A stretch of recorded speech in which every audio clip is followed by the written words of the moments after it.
जिंदगी अखबार सी हो गई है साहब, हर रोज़ एक नई खबर। इसलिए हमें आपसे कहना है, आदत है, लत है, खुमारी है, मुझे कुछ रोज़ नया करने की बीमारी है। जी हाँ साथियों, ये बीमारी अपने अंदर भी लाइए। भारत के किसी भी राज्य, किसी भी कोने में चले जाइए, प्रकृति ने अनोखी सुंदरता हमारे भारत को दी है। आप किसी भी राज्य में जाएंगे, किसी भी स्थल पर पहुंचेंगे, आपको कुछ ना कुछ अद्भुत, आप विश्वसनीय मिल जाएगा, कुछ ना कुछ अनोखा जरूर मिल जाएगा आपको।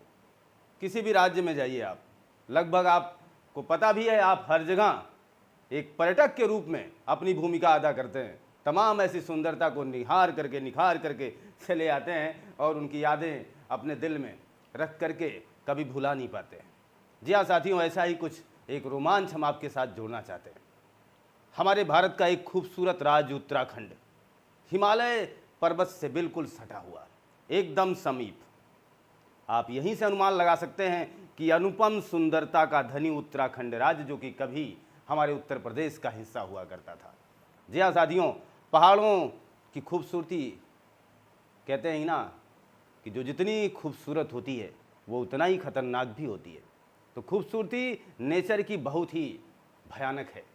आप देखेंगे नज़ारे तो देखते रह जाएंगे। आप उत्तराखंड आइए, वहाँ एक आपको रूपकुंड नाम की झील मिलेगी। जी हाँ साथियों, उत्तराखंड में रूपकुंड नाम की झील है, जहाँ लोग काफ़ी मात्रा में सैलानी के रूप में, एक दर्शक के रूप में जाते हैं और देख करके अपने मन को रोमांचित करते हैं। आप भी जाइए और मज़ा उठाइए।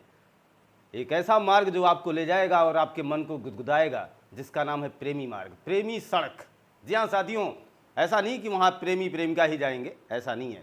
ये सड़क प्रेमी इसलिए कही जाती है, मार्ग प्रेमी इसलिए कहा जाता है क्योंकि नेचर इससे प्रेम करता है। आसपास आप देखेंगे तो देखते रह जाएंगे, नेचर की सुंदरता आप कभी भी बखान नहीं कर पाएंगे। जी हाँ साथियों, बहुत ही खूबसूरत नज़ारा है, इसलिए इस मार्ग को प्रेमी सड़क मार्ग कहते हैं। ज़्यादातर लोग रूपकुंड जाते समय इसी मार्ग का सहारा लेते हैं। वैसे तो कई रास्ते हैं, कई मार्ग हैं, अब बन चुके हैं, लोग आते जाते रहते हैं। वर्ष भर लगभग रूपकुंड झील में बर्फ़ जमी रहती है। जी हाँ साथियों, बर्फ़ जमी रहती। फिर आप सोचोगे क्या अलौकिक है, लोग क्यों जाते हैं? इसका नज़ारा आप जरा गौर फरमाइएगा। 1942 में एक ब्रिटिश रेंजर था जो कि भ्रमण पर निकला हुआ था और अचानक उसे इस रूपकुंड झील के किनारे कई कंकाल मिल गए और वो अचंभित रह गया कि किसने इन्हें मारा, ये कंकाल कब के हैं। सर्च हुआ, रिसर्च हुआ, खोजे चली, लंबे अंतराल तक वैज्ञानिकों ने इस पर अपना दावा ठोका। रेडियो कार्बन डेटिंग विधि का प्रयोग करके ये बताया गया कि 830 ईस्वी के आसपास का ये मामला रहा होगा। लोग अचंभित रह गए क्योंकि शुरुआती लोग यही मानते थे। ब्रिटिश रेंजर जब इसको देखा था तो उसने ये बात बोली थी कि लगभग मुझे लगता है कि जब विश्व युद्ध चल रहे थे उस दौरान कुछ लोगों के कंकाल यहाँ रह गए, कुछ लोग यहाँ मारे गए, अतएव यहाँ ये कंकाल पड़े। लेकिन जब रेडियो कार्बन डेटिंग विधि का प्रयोग करके ये जाना गया, ये आंकड़ा हमारे सामने आया, तो लोग अचंभित रह गए कि इतनी पुरानी हड्डी यहाँ है और फिर क्यों है। ये एक दो की संख्या में नहीं है, हजारों की संख्या में है। हजारों की संख्या में कंकाल आपको मिलेंगे रूपकुंड झील में। इसलिए साथियों, जब भी आपसे ये प्रश्न पुटअप किया जाए आपके एग्जाम में कि कंकालों की झील किसे कहते हैं, तो रूपकुंड झील को मत भूलिएगा। जी हाँ साथियों, रहस्य है, लोग जाने से डरते हैं क्योंकि भूतिया जगह मानी जाती है। ऐसे हजारों लोगों के कंकाल जहाँ मिल जाएंगे तो ऐसे तो आम आदमी मुझे लगता है जाने से डर जाएगा, इसलिए झुंड में लोग जाया करते हैं। इसके पर्यटन के रूप में जब भी लोग वहाँ अपनी भूमिका अदा करते हैं तो झुंड में जाते हैं। परिवार के साथ जाते होंगे, दोस्तों के साथ जाता है, अकेला मुझे लगता है बहुत ही कम लोग हिम्मत कर पाते होंगे, या फिर जिन्हें अपनी रील वगैरह बनानी है वो लोग कर पाते होंगे। फिलहाल जो भी हो, मैं आपको बताना ये चाहता था कि रूपकुंड झील काफ़ी फेमस है। 42 में ब्रिटिश रेंजर को ये मिला, अद्भुत था। लेकिन इसके बाद भी रिसर्च चले, ये क्यों मरे, काहे को मारे गए ये बेचारे, कैसे मरे होंगे और क्या रहा होगा।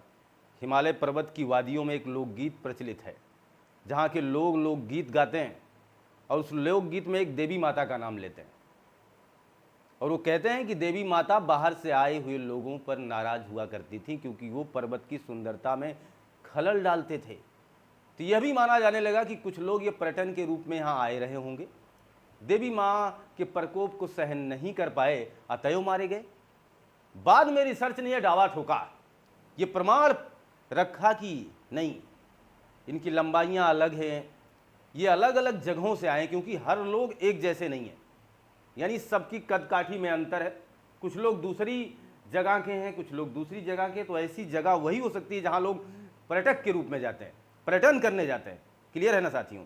तो कई जगह के लोग आए और अचानक, ये सबसे प्रमाणित बात मैं बोल रहा हूँ, अचानक ओले पड़ने शुरू हुए और वो ओले लगभग गेंद के बराबर के थे। आप सोचिए, क्योंकि जब इनका अध्ययन किया गया, इनकी हड्डियों का अध्ययन किया गया, तो ये पता चला कि इनके सर पर गंभीर चोटें आने के कारण ये इनकी मौत हुई है। और उनके सर पे वो गंभीर चोटें किसने डाली? ओलों ने। अतः ये वहाँ मारे गए और इनकी संख्या और भी बढ़ सकती है, घट सकती है। ये मामला आप जान सकते हैं, क्योंकि कंकाल जितने भी मिलते जाएंगे आपके आगे पीछे आंकड़े जुड़ते जाए। मैंने हज़ारों की बात की है, ये कई हज़ारों में भी हो सकते हैं ये कंकाल।